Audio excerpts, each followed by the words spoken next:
Welcome to Life Mastery Radio with Todd Allen and Jackie Bailey, the show that dives into the science of higher consciousness with inspiring topics such as abundance, intention, health, manifestation, love, and transformation. Join Todd, Jackie, and their guests of leading authors, speakers, coaches, and entrepreneurs weekly at 10 a.m. Pacific. Learn to live a peaceful life with intentional mastery. It's all right here with stories and messages to support your well-being and most evocative dreams. Now, here's your hosts, Todd and Jackie. Hey, it's another groovy day, and most of you already know that's because I make it that way. That's the way I do it. When I get up in the morning, before my feet hit the ground, I decide that it's going to be a groovy day. And then the rest of the day ends up that way. Something might change, something might happen, but I always think back. I started out groovy and I could turn this around. It's also a groovy day because I get to hang out with Jackie here on Life Mastery Radio with Todd and Jackie. And we have some really cool guests with some really cool thoughts and ideas for you to use on your very own life mastery journey. Let's jump right in and let's say hello to Jackie. Hi, Jackie. How's it going? Hello. I am coming to you today from the great state of Arizona.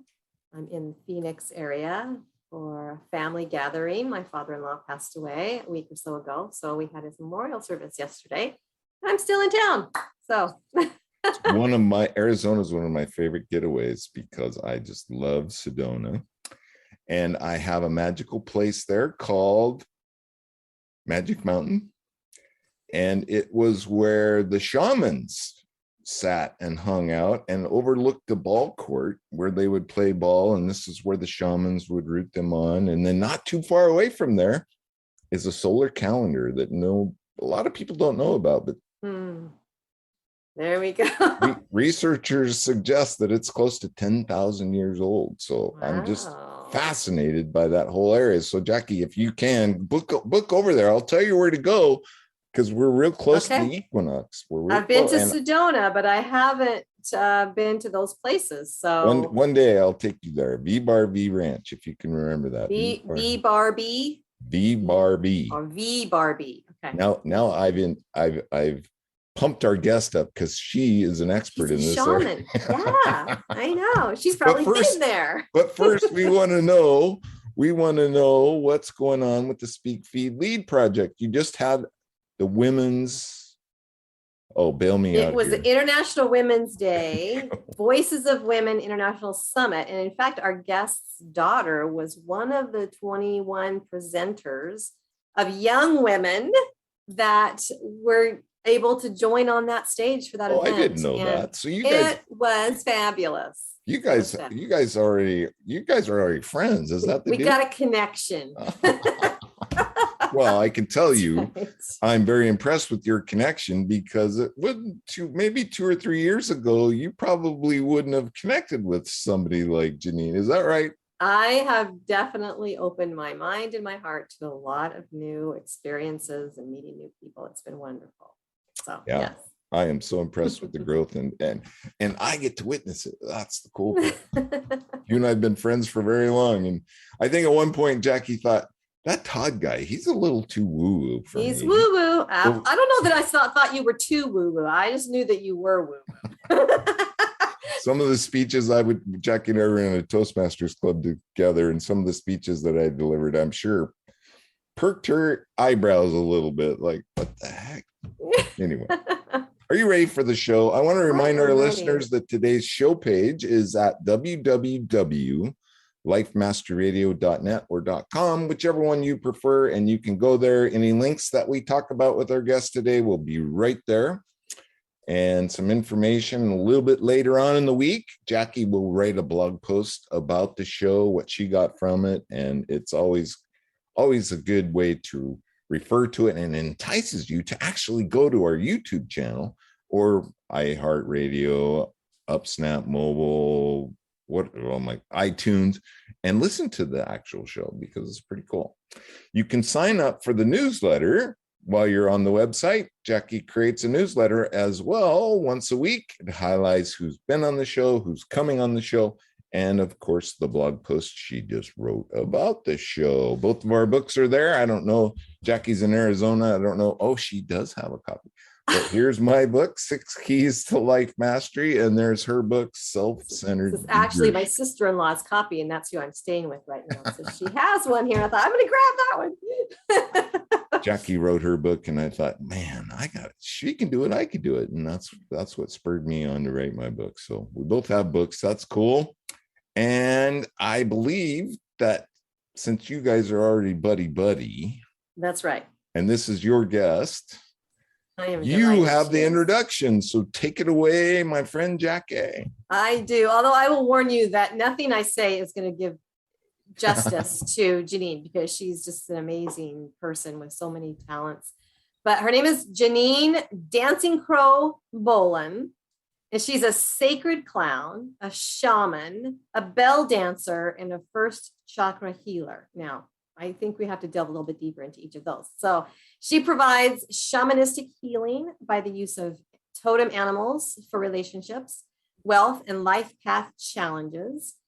Walking the medicine wheel is a process shamans of many different cultures have used for centuries to focus their metaphysical gifts to create positive change in their environments, relationships, and physical bodies. And many of the wheels that Janine has walked have been used to give thanks to the Great Spirit, to create a change, or were used to release a tradition back to source. Of the 15 plus different tribes Janine has worked with, each uses the wheel in a different way and with different intentions. So we're going to talk about that a little bit today. She's going to be speaking to the more intimate personal uses of the medicine wheel. And she is the author of several books. We might be discussing Expressing the Divine, which is the 3rd installment of her Divine series of books. But she also has Seeking the Divine, Finding the Divine, Creating the Divine, which I think is coming out soon, The Thriving Solopreneur, Money, It's Not Just for Rich People, is the name of another book, Ditching Debt, The Grocery Store Game, Crash Cars and College, A Young Adult's Guide to Financial Freedom, and 10 Steps to Abundance, Mindful Money Mastery. And she has her own podcast that's called The Practical Mystic. This woman has so many fingers out there in the world doing so many great stuff, and I'm excited to have her on with us today. So welcome, Janine Bolan. Woohoo! Everybody applause. throw up the jazz hands. Let's get the applause going. First of all, I just want to say thank you, Todd and Jackie, for having me on the show. When I first learned of Life Mastery, I was like, oh yeah, totally. Sign me up. How do I sign? Show me where the form is. Part of my heart. During that introduction, a couple things caught my attention, but did Jackie mispronounce, is it bell dancer or belly dancer? Oh, bell. It's not bell. belly. No, okay. No. I leave that to a different skill set of woman.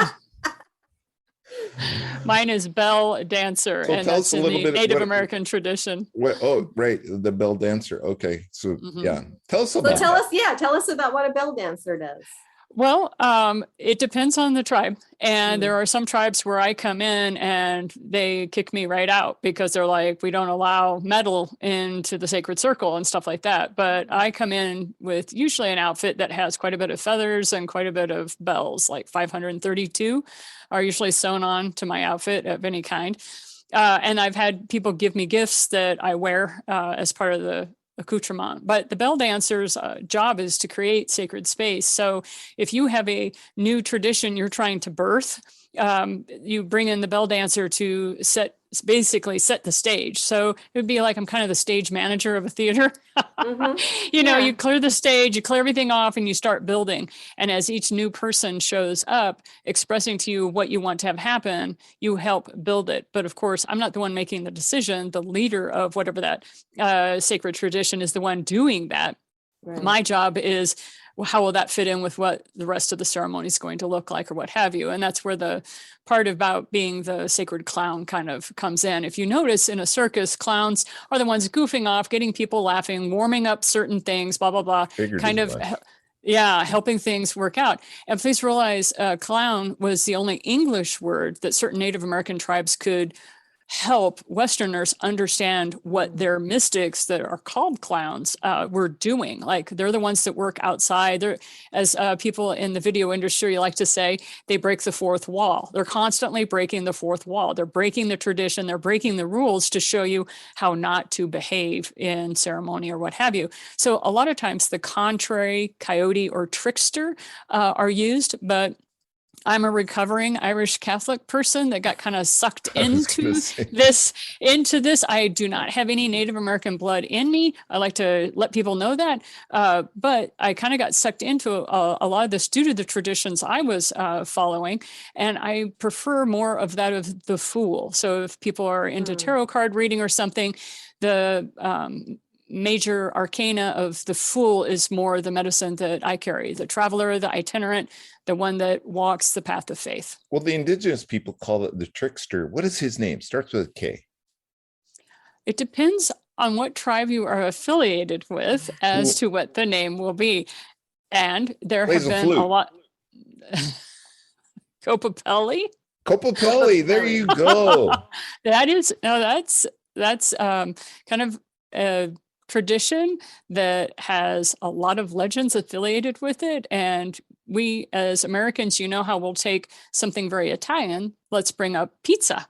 Yeah. And look what we've done with pizza. When you go to Europe, people are no more shocked. Okay, so just realize there's a lot of Westernization that has happened with many of these traditional looks and motifs. There are very deep meanings behind that. And so I highly recommend that whatever region of the country you happen to be in, go look up that particular Native American tribe if you really want to know. And they may tell you, they may not. You know, they've had a lot of people that have been trying to ferret out their mystical understandings, right?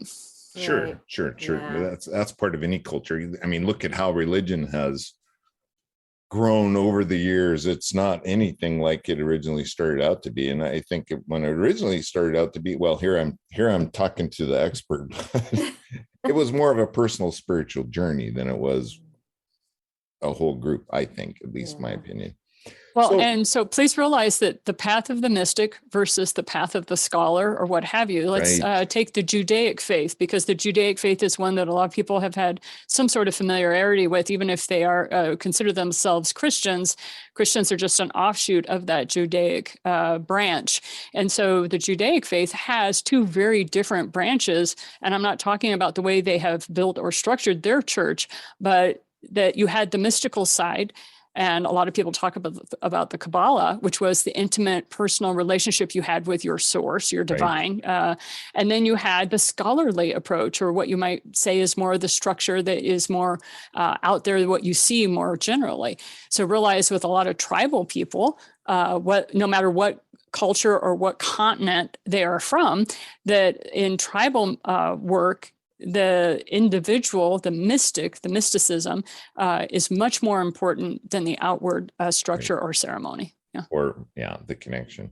Yeah. So how do you then define a mystic? To me, a mystic is anybody who is on a personal search for their particular source. Okay. And doesn't everybody have that innate longing or calling? They just don't know how to describe it. I think in your book, you have a wonderful book. We're going to talk. You don't have a copy of it with you, do you? Well, I didn't want to take screen time away from you or Jackie. Usually I ask you, what a wonderful book. And I highly recommend that people go and grab it. We'll have links up, and I think you can get it for free. Is that right? Yes, you can get it for free, the PDF version, and I'll be happy to mail you a copy if you would like. We can put it in the newsletter. It's an amazing book. So if you're on that exploration of who you are, why you're here, what it's all about, I mean, this book might give you that direction. It might at least give you some answers. I'm not saying that it is full of the answers, but it will help you to formulate your own direction and what's important to you. And I think you described in the book what a lot of people are doing today, and that's living by default, right? Maybe you could highlight that for us a little bit. Well, it's very easy to do. The challenge that a lot of people have, please realize where my journey started was I wanted a one-to-one relationship with the divine. I called it God at that time because, like I said, I was a recovering Catholic, and that's a joke with all us Catholics, but recovering Catholic. And so when somebody would come up to me about spirituality, I'd be like, buddy, that train has left the station. That I have been so indoctrinated. It's like I am clawing to get out of the many paradigms that I had instituted into my thought processes. Right. So you kind of have to throw everything out and start from scratch. So I went to scholarship. And so I was looking at Descartes and other sorts of scholars from the 1700s, 1600s, going back 1500s. And I did a lot of scholarly reading. I was trained as an analytical biochemist. Duh, this is what you do, right? But I then started running into mystics. And of course, because of the Catholicism, now you can say whatever you want to say about Catholics, but man, we are very good at documenting our saints. And the devil's advocate was a Catholic paradigm. It was part of what we did. And so I started going to original source documents that had been translated into English because I wasn't educated enough to. Woman, how do you sleep at night? I didn't have the education to go and learn the Latin or all that. So anyway, but I started reading all these books. And so this is how I spent my time. I wanted to understand what was behind the curtain. So it was kind of like Dorothy and the Wizard of Oz. I wanted to know this guy behind that green curtain, and I wanted to know what this stuff was all about. And so that was my path. That's why I went on the path that I did. But so with that being said, when we talk about people living by default, realize they have a calling, they have an interest. They do have the question of, why am I here? You know, what is the point? Right? That is innate. However, how do you go about seeking it out? Well, now that's very customized and that's very individualistic. And so a lot of people may find themselves going to Egyptian mythology. They may find Joseph Campbell and start the hero's journey for themselves. They may, you know, how did you get in my head? How did you know? I'm just kidding. Exactly. Those are common sources that people that we have nowadays that were not always around. And now you have the internet. So you can pretty much find a group anywhere, or a group of like-minded people that if you feel you've been abducted by aliens and that's why your memory is as messed up as it is, you can find that group that will help you and support you. And see, this is all part of the path. I like to take extreme examples and go, this is all part of the same path. Because it's a learning, because it's right? the wheel, right? You have to figure out, you kind of have to go a little crazy. I encourage it, actually, that everybody go a little bit crazy. And what I mean by that is start thinking outside of your own box, whatever box you happen to have. Now, in the 80s, it was very common to say, ooh, think outside the box. I'm like, no, experience outside your box. Don't think. Think keeps you locked in. Your heart is calling you to a hobby. Your heart is calling you to doing an activity. You may be absolutely terrified, as I've talked with several of my Catholic friends, and they are always threatened, like, Janine, I feel like we're going to be struck by lightning at any moment. And I'm always go, don't worry about it. That's already happened to me and I lived. It's fine. That's the fear part, right? That's the fear it's the fear. We have to get away from that, because that's you know, that's what organized people, that's what kept them together for so long. And you know, the way I look at that, it served a purpose, but today is a different world, and I don't think the solutions are there anymore. One of my favorite quotes is a Hindu guru was asked, what is the most important aspect? What is the most important quality of a devotee, somebody who follows the path? Okay. And he turned to them and they were expecting love, grace, you know, all these, peace, all those. And he looked at them and almost like a lion shouted at them, fearlessness, move through your life with fearlessness. And that stuck with me. So that was the type of spiritual journey I took. There were so many times I was absolutely terrified. My knees were shaking, and I would walk across that threshold every single time, because I knew if I was in a state of fear, then I was still being shrouded from truth. Not just anybody's truth, but my personal truth was still shrouded. And so that's why I encourage people to live a fearless life. And if you're terrified, walk through the door anyway. There's a safety net there, but just like in Indiana Jones and the Last Crusade, he's getting ready to take that step of faith, and there is a safety net there, but you can't see it from where you're standing. Yeah, I was taught to step off the edge of my own becoming. Right? Yeah. Well done, Joseph Campbell. So Janine, were your parents on a spiritual journey? Is that how you learned this? I know that you were Catholic, so it sounds to me like they weren't necessarily, that they were living by the tenets of that religion. So how did you start on this journey to think differently? Well, my father was raised in a Catholic orphanage, so he was adopted, I think, when he was 16 or 17, because the orphanage was being shut down. So he had no love of religion, and we didn't have a lot of spirituality in the house in that way. However, there were a lot of things, since my father was a Vietnam veteran. He'd been to Korea.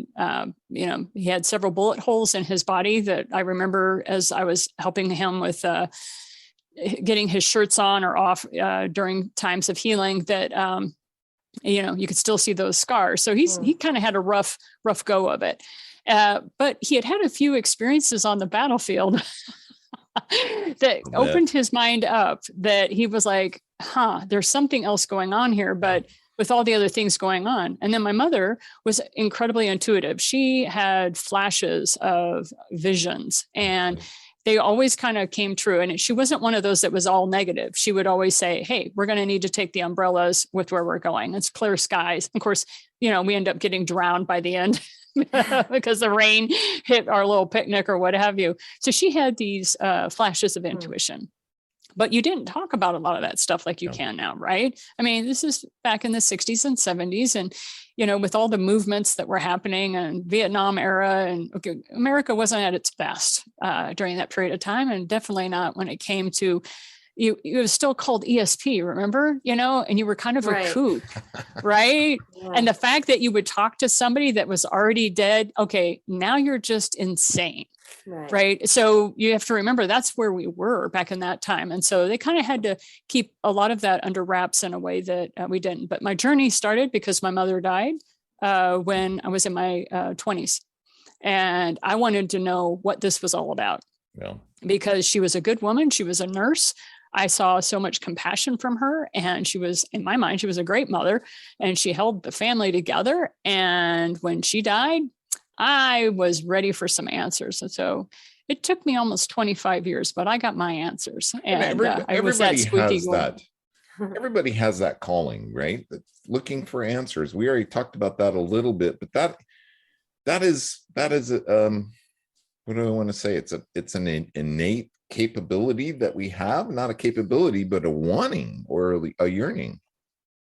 I think it's in everyone, because, with the answers that I received, what I know about this planet is that we're here to have fun and we're here to create. And if we're not creating, do a good job of it. Yes, we do. No, and if you we don't, I have a lot of good role models, but it's like, there's a lot of things that you can create. And if you're not creating a new project, if you aren't creating something exciting that's exciting to you, and if it's like you just want to make replicas of Baby Yoda out of crochet, you go, right? You do that. If all you want to do is fly paper airplanes because you just find them fascinating, make it happen. Yeah. It's one of those things that we're supposed to be creating on this planet and enjoying our creation.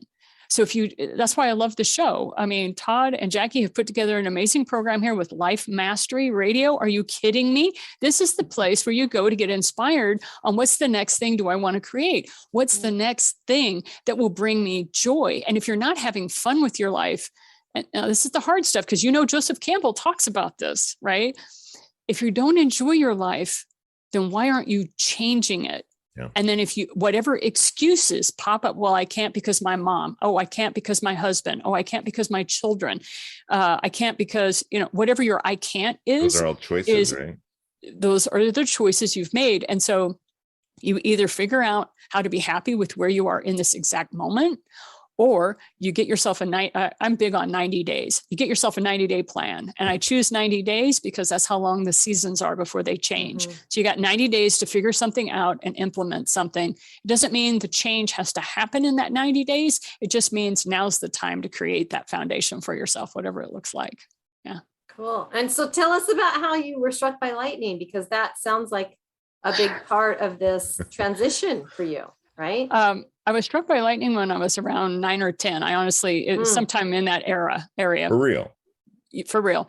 And we were on an island in Eleuthera. My dad was in the Navy, so we were at a military base there. And it struck me. And I remember I explain in my book, Seeking the Divine. But after that occurred, it would be almost 40 years after that. It was 38, 37, something like that, before I would understand why I had made that choice to get struck by lightning in my life path. Because it would be in my mid 40s when Native Americans would come to me and say, have you ever been struck by lightning? And through a series of crazy events, and that was one of the questions the shamans asked me. And I said, yes, to which the 3 shamans that were present stepped back and a man stepped forward and he goes, you're one of ours, you're a Heyoka.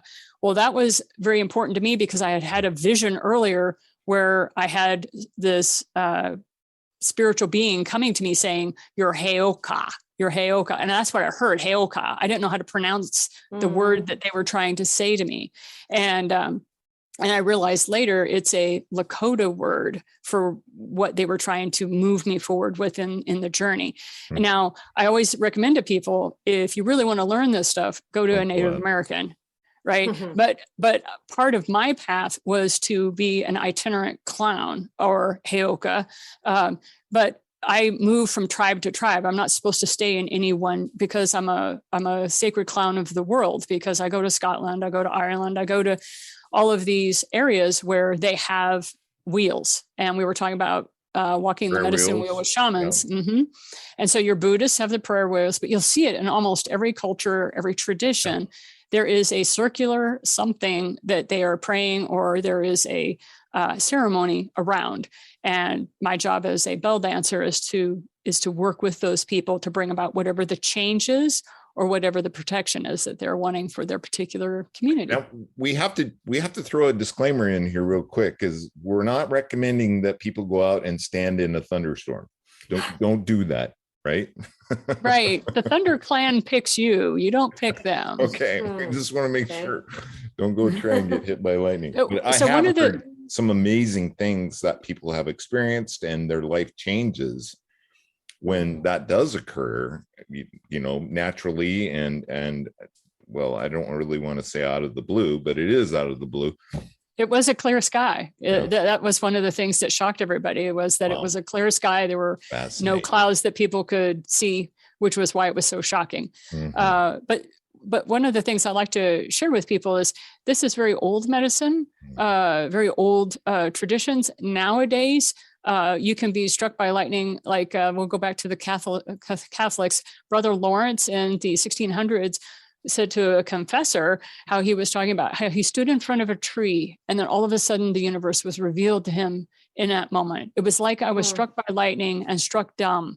And so when you start really studying mystics, they all talk about pivotal moments in their life where it was like I was struck by lightning, or it was like I was struck dumb, and they were moved out of their normal 3-dimensional thinking and processes and transported, teleported, shot out of their shell, is what some of them say. And they saw the universe and all of its beauty and glory. And then they lose words, because that's one of the things about the path of the mystic, is one of the very first things you lose as you're moving through these metaphysical dimensions is you lose the ability of language. Why? Because you become telepathic. Yeah. And then as you keep moving up the frequencies, then telepathy is too slow and you move into another space. And they call that the causal plane in India. I don't remember the Sanskrit word, but there is a word. And that's why you have a lot of mystics that go to India to understand, because India has Sanskrit, which is an old enough language where they had mystics that had all of these experiences, came back and created words to define the experiences that they were going through. Wow. Yeah, that happened to me as I stepped out of the Great Pyramid in Giza. After walking out of the tunnel and feeling like I was in the birth canal, and then I came out of the opening, and it was just like I was reborn. It was, and my life changed from that point on. It was amazing. Yep. Well, Janine, I heard you describe an experience you had, and I'm not sure if this is one of those pivotal or transformative moments you were talking about in your life, but you saw a vision of the creation of souls. Yeah. Yeah. That's pretty intense. I can only imagine. But some of the things you said I felt so connected to because I work with young people. And so you described the creation of souls and why the children on this planet today are like they are, bubbly and happy and joyous. So do you mind sharing a little bit of that experience with us?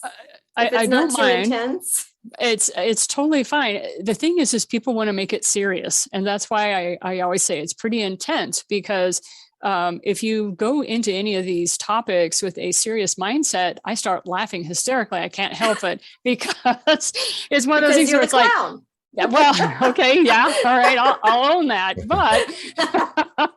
But the other thing is this isn't serious. There's nothing, and this is one of the hard things for a lot of people to accept. And they're welcome to their paradigm, right? That's not my job. My job is not to rattle their cage and break them out of their paradigm. But my job is to alert them to the fact that on planet Earth, nothing serious is going on here. Now, people will fight you literally to the death on this. They will kill you to keep their metaphor. They will stand and they will show you example upon example about the horrors and the drama. And I'm like any good stage play, we have it all on this planet. We have horror, we have humor, we have comedy, we have drama, we have adventure action. We have it all on this planet. So when it came to the creation of souls, it was very simple. And the more simple something becomes, the less people trust it, it seems, because it's not complicated enough. So the vision that I had was I was in a space that was still three-dimensional because I was able to use words. And this is how I know if I'm still in three-dimensional space-time, if I have the access to language and it's not all telepathy, then I know that I have not moved to the fourth dimension yet. Because three-dimensional space-time allows me to label things. So what was popping into our world, into this three-dimensional world, were these spheres of absolutely electricalized light. And it was almost like, the static electricity balls that you can touch on the science fairs and stuff. It looked a lot like that. Now, I know I probably saw it that way because mystics are given experiences with which their brain can handle and label and identify. And so you're given comfortable ideas, you're given comfortable metaphors and things that you see. But anyway, these balls of light or electricity were bouncing along, and I was watching the souls coming in, and they were jazzed. They were excited. It was like kids lining up for the ice cream truck, or kids lining up and it was Disneyland, and they had been waiting to see Mickey Mouse, and they were being given a ticket that was saying, yes, and you're going to get to see Mickey Mouse. And they were just like, it was that kind of energy, that kind of excitement. And I was told every soul comes into Earth with that excitement, every soul, because they know what a rarity it is to be on a planet that is so far removed from source. It gives the appearance of being so far removed from source. Right. But we're given the option to totally ignore the 90% that we are that is still in non-physical space-time. And we run around with 10% or less of what we are in this cute little fleshly meat puppet cage, as some people like to call it, our little avatar that's called Janine or Jackie or Todd.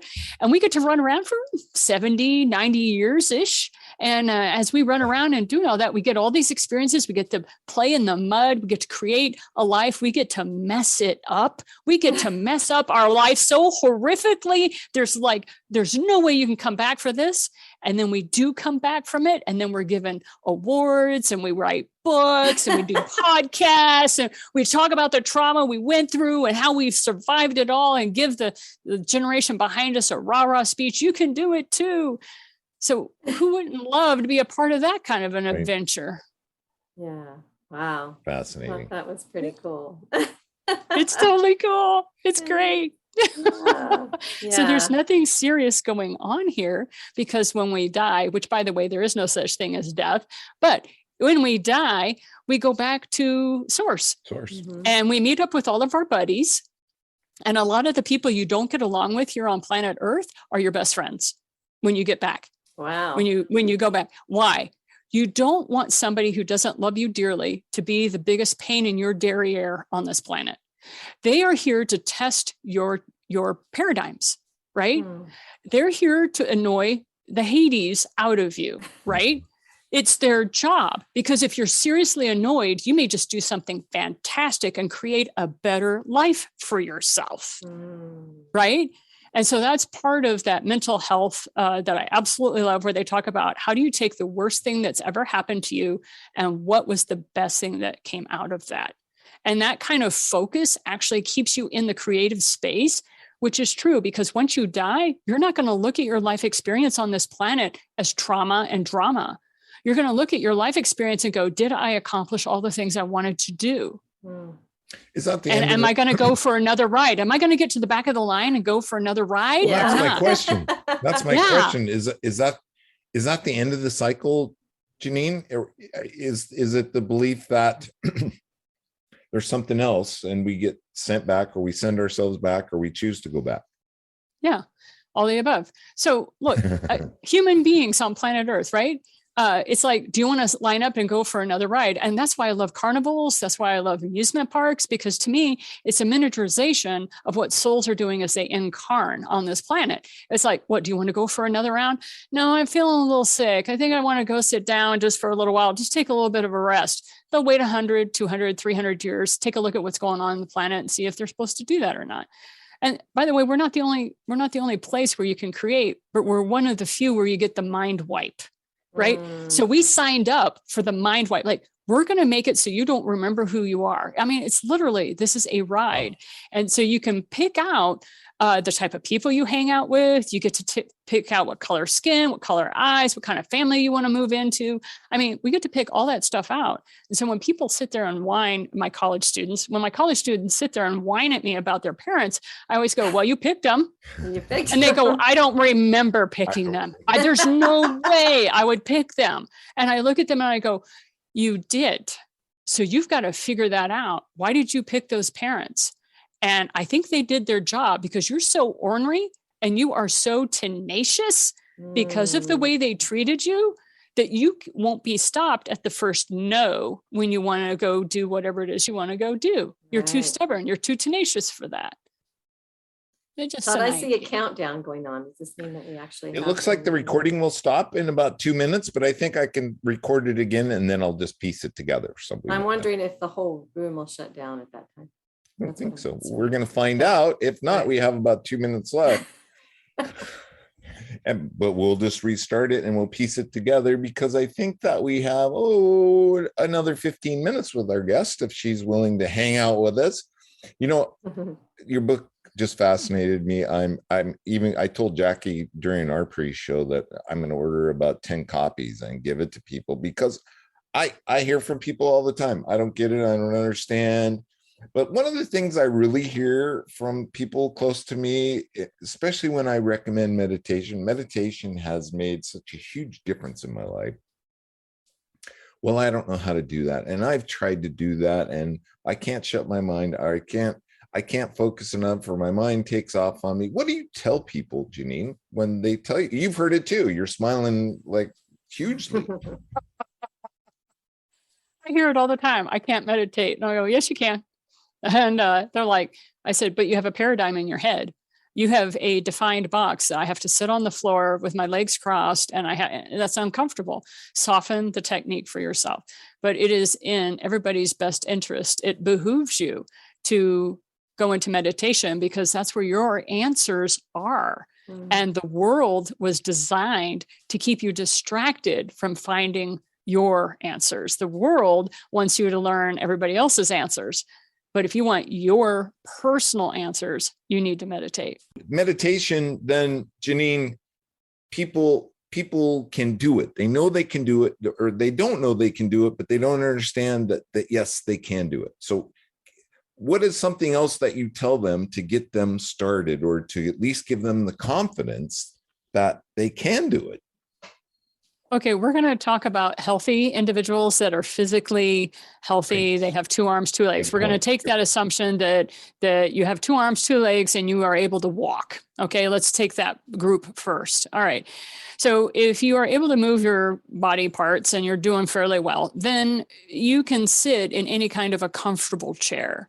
And all you have to do is focus on your breathing and rest your eyes about right there in the middle of your forehead between your eyebrows, not exactly to your eyebrows, otherwise you'll be cross-eyed. And as we all know, Buddha does not want you to be cross-eyed. So lift your eyes up gently to a point right above your nose. And why are you doing all this? It's to distract your mind, because your mind cannot understand itself. And we don't want the mind to understand the mind. We want the mind to go take a chill pill, sit down before it hurts itself, and allow your heart a chance to speak, because that's normally the area of our bodies that most of the divinity comes through. So as a Catholic, you probably have seen the Sacred Heart of Christ, where you have Jesus Christ and there's this huge light coming from his heart. And one of the beautiful things about that is it's an old metaphor for what happens when somebody is walking the path of their life that is truly their passion. Their heart chakra is very, very open, and you understand these people have a magnetism about them that is perceivable and palpable. Okay, so when it comes to meditation, you're wanting to open up that heart chakra, which is why a lot of the teachers say focus on your breathing. Right. Well, if you focus on your breathing, what are you doing? You're getting out of your head and into your heart. And so one of the things that is helpful is you sit in the chair, you relax, lean back, and focus on your breathing. If you're focused on your breathing, you're not thinking. There are several teachers out there that recommend that you listen to the air conditioner, or you put some sort of an app on your phone, right? And just sit there for 3 minutes. Do not, I teach people 3-minute meditations. Set a timer for 3 minutes and clear your mind to the best of your ability. What's funny is most people get so addicted, they're like meditating for 5 minutes, then 10 minutes, then 15 minutes and more.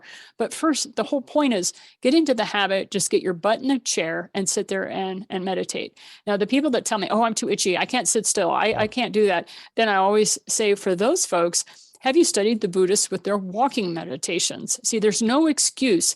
We have had billions of human beings have walked this planet. And guess what? We have a meditation for you. Why? Because we've had billions of people on this planet reconnecting with source. So don't tell me it doesn't work for you if you can't list off at least 10 or 15 things you've tried. It's almost like dieting. Okay, just keep working.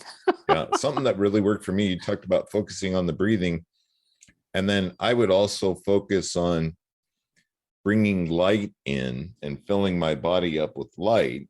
And then when I exhaled that gray or that darker stuff. And so that really worked for me. Another key that Wayne Dyer wrote a book called Getting in the Gap. And I read that book and it clued me in on exactly the practices that would work for me. Everybody's different, right? Right.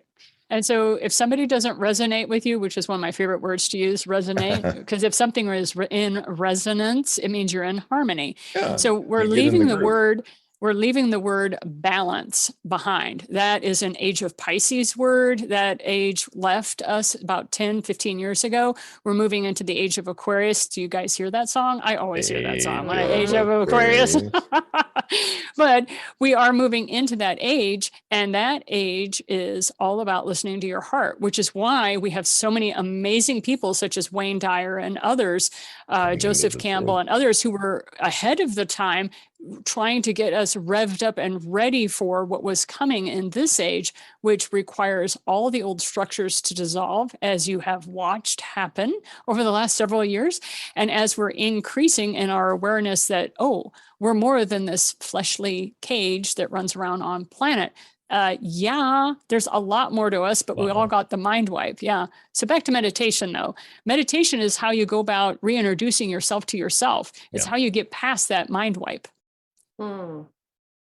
That's interesting. So part of meditation then I hear you saying is to remember, right? There's a remembering that happens because we've had this mind wipe. So the meditation is to get into the present moment and remember who we are, because we have forgotten that. Is that the main focus of meditation, or is that a byproduct of meditating well? Yes and yes. And I'm sorry, I don't mean to be difficult with this, but there are so many. It's like when you take aspirin, it gets rid of pain, right? And you say, well, what kind of pain? Take the freaking tablet. It's going to get you out of pain, right? Yeah. So if you want to, go ahead, Todd. I was just going to say, and see what works for you, but keep at it, right? I think there's something else that you talk about in your book too, and you get in depth. We probably don't have time to get in depth with it. Well, which reminds me, I sure hope you'll come back on the show. I think there's so much more to talk about. It would be my pleasure. But what do you want to talk about today? Well, I just wanted you to speak to the discipline part. Oh, the 4 disciplines? Well, not the 4 disciplines so much as the importance of incorporating discipline in your life, because it's real easy to dance around and get in the groove and jump out of the groove and then get back in the groove. But if you don't incorporate some kind of discipline in your life to stay in the groove, it's easy to get away from. Well, yeah, because we're creators, right? We love to create. And so I just love to say that we're creators, because that's what gets people in the groove, right? That's what gets their juice flowing, is when they're creative. And when they're standing back, living by default and not creating things, get up, go to work, come home, make dinner, watch some news, and then go to sleep. It's just this grind that will grind people into nothing. Well, we weren't designed for it. Okay. We're not machines, and we weren't designed for that. But when it comes to discipline, one of my favorite teachers was talking about discipline is just what a disciple does.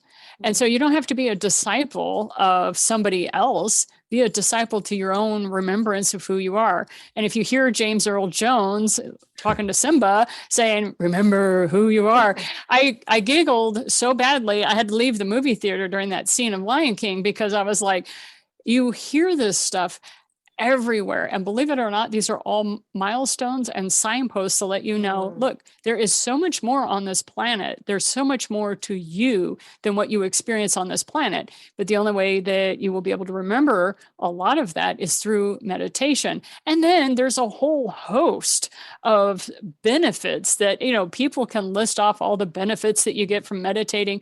For me, I didn't care about any of that. I wanted to freaking know the mind of God. I was right there with Einstein, and I get up on the pulpit and I start banging on my counter.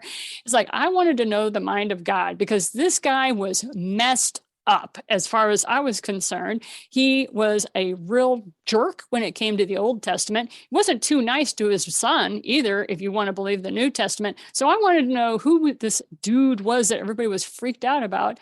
And then I found a whole different set of answers and questions when I started doing my meditation. Funny that you say that, because Pam Grout, we've had her on the show numerous times, and she calls spirit or the source, she calls it the dude. It's the dude. All that is. Yeah. I used to call him daddy, because it pissed people off. I'd say, hi, daddy, it's me again. And I still do not understand what's going on. And then I would start cursing like a truck driver or a sailor, however you want to say that, because I thought if I couldn't be raw and real with the dude, then he wasn't anybody I wanted to hang with, right? Because I figure if you couldn't take me at my most essence, my rawest part, then I didn't want anything to do with them. And what was fascinating is how those prayers seemed to get answered a lot quicker than when I was polite. That's funny that you say that, because I got irate in my exploration, and I'm like, okay, you need to prove to me that you're there. This I need to know. I need some evidence. And through a series of events, I met a guy, we kind of clicked, and he said, the name Todd, that means fox. That has, and I was like, yeah, I've heard that, the Fox and the Hound, his name was Todd, and da da da da. So we had our nice little chat. And I left, and I'm driving away. It's dark. And at this point in time, I lived on the same street that my shop was on. And so I'm driving down this road, and I look over, and there's a fox running alongside my truck for the entire mile back to my place. And I was like, okay, I get it. There's a lot more to that story, but that was just, I get chicken skin right now, just reliving that event. My demand to show me proof that you exist, and that was just one occasion. Well, and it's very customized. The answer is always customized for the mystic, right? And on top of all of that, we'll just start calling you Gideon from now on. Because, Gideon was the same way in the Old Testament. He kept telling God, look, but the thing is whether you call it God or source or whatever, when I moved into the fourth dimension and when I learned more about what I was as far as the energetic side of who and what I was, you lose the concept of God as well. And that is not meant to scare anybody. It's not meant to make them freak out. It's just you really start calling it source, because then you move into a understanding where you become part of all of creation, because you can't help but see that you are a part of the source and that all of us are, kind of related at that point. And and people say that, but until you experience it, you don't quite know. Yeah. People will say, we're all connected. And I'm like, and how do you know that? Because somebody told me. And then you'll see people kind of go, or people like you, Todd, will go, well, because I was sitting in meditation and I had this experience. And see, that's the difference between a mystic and a scholar. The mystic experiences these things. And so I can go to any mystic of any religion and we can have a very delightful conversation. Yeah, sure. Oh my goodness, ladies. It looks like we just have about 5 minutes left. Jackie, you look like you're itching to ask something. Well, I am, because as I was reading Janine's book, and it was the latest one. So what is that? Expressing the Divine? Expressing the Divine. Right. Expressing the Divine. I was reading through that, and you do a really great job explaining the 5 or 6 clairs, right? And so I was trying to decide, do I have any of those, talents or means? And I was brought to remembrance of a dream that I had about my grandmother, who has been dead for many years. And yet I spent a lot of time with her when I was a little girl, and she was a smoker. And so her apartment always smelled of old cigarette smoke. And at that time, it wasn't that I necessarily liked it, but it was grandma. So I loved it. Right. And so in this dream, which was about 5 years ago or so, I was asleep in the dream, and then I heard a noise and woke up, and I saw my grandmother coming down the hallway with this big shopping cart full of stuff. And I don't even know what the stuff was, because I think it might have been covered up by a sheet or something. But I could see there was big lumps of something in this shopping cart that she was pushing toward me. And I didn't even notice what was in it, because I was so excited just to see her, and I said, "Grandma, you're alive, you're here." And I ran up to her and I hugged her, and I could literally feel her neck on my face as I put my face into her neck. And then I could smell the cigarette smoke on my grandmother. And I woke up with this smile on my face, because I was feeling her and I was smelling her. What it all meant, I have no idea. I still don't know. She was obviously trying to give me something. She was bringing me something, and I couldn't see what it was, but I had this experience where I could literally smell her and feel her. So does that make me talented in one or two of those clairs, or was it just a dream? That's what I wanted to ask you. Everybody has the 5 Workingclaires, but they may express differently, and it depends on what phase of life you're in as well, and what you are willing to open up. So the thing is, yes, if you would come to me and say, this is a dream I had, and the fact that that is the dream you're interested in, I'd say, well, your maternal line is obviously trying to get you to open up so that they can bring you the gifts that they know that you have already within you. Remember, I was talking to you about the remembrance, right? Remembering. Well, we feel safe with like mothers and grandmothers, unless you've had some sort of trauma. Then there's another person that may come out, but it's always with some person of safety that the gifts are brought to you. Okay. And it's not that you didn't have them. It's just you didn't pay attention or focus in on it. And so whatever you focus on grows.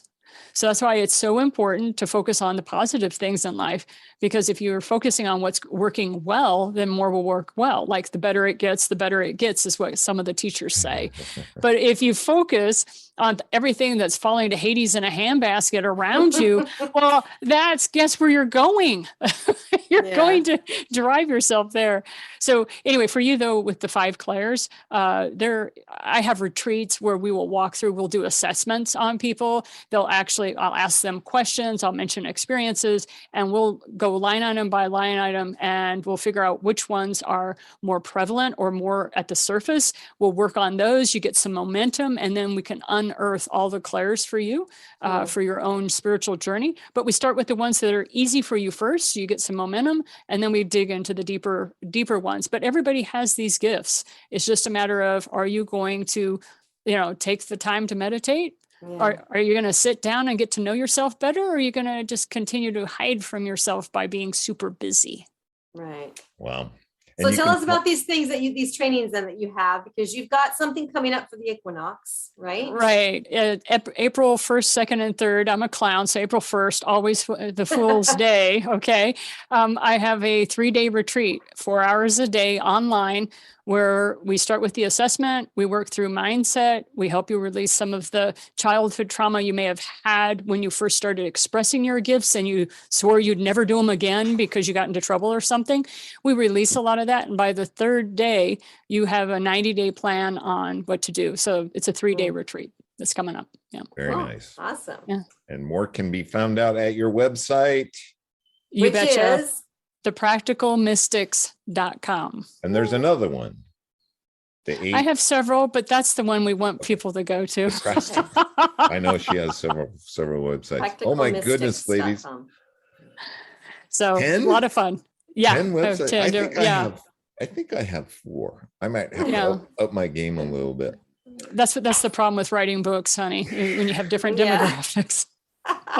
Well, anyway, Janine, I want to thank you so much for showing up as you today. You oh my gosh, you have just fascinated, opened my world up a little bit more. You got me a little bit out of my, what do I want to say, living by default. I've been kind of in this treasury, but you have definitely awakened me to what I know is possible, right? Yep, so it is possible. Much. Yep. And thank you for having me. It was a pleasure. And I also encourage your listeners to continue listening to this podcast, because these podcasters put a lot of effort and time into these, and they are attracting a very high level of people. Whenever you start talking to people about life mastery, these folks have put some serious time into that. And so Jackie and Todd, thank you for your brand of leadership. It's needed, it's necessary, and keep trucking, please. Yeah, thank you. And look at that. Thank you so much. It's 11:11, all ones. Oh my goodness. Wow. That's about all we have time for today. I hope you enjoyed the show. Tell a friend about the show. Please, please, please tell a friend about this really cool show with Todd and Jackie, and they have some amazing, stellar guests. And we would appreciate that. Check out our website. Lastly, please do me a favor and make it a great day, because it is all about choice. Bye-bye for now. Bye, everybody. Thank you for tuning in to Life Mastery Radio. Join Todd Allen and Jackie Bailey and their guests of leading authors, speakers, coaches, and entrepreneurs weekly at 10 a.m. Pacific. Learn to live a peaceful life with intentional mastery through stories and messages to support your well-being and most evocative dreams. Visit their website, www.lifemasteryradio.com. Join their mailing list and be notified about upcoming guests. That's lifemasteryradio.com.